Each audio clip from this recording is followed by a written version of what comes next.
Hi everyone and welcome to Physiology Capsules, Blood Physiology, lecture number 1.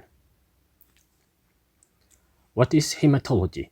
Hematology is the branch of science concerned with the study of blood, blood-forming tissues, and the disorders associated with it.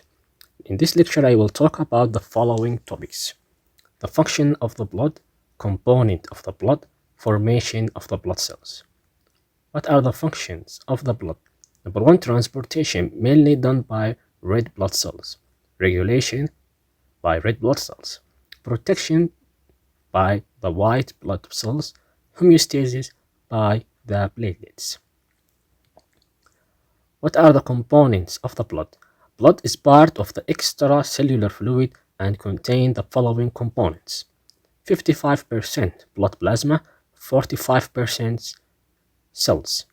The blood plasma contain the following: mainly 91% water, plasma protein, which represent 7%, synthesized mainly by the hepatocytes of the liver, and they contain the following proteins: albumin, which are 45%, small, the most abundant, and responsible for the oncotic pressure; globulin, 38%, they are large and responsible for the antibodies; fibrinogen, 7%, they are large and responsible for the blood clotting.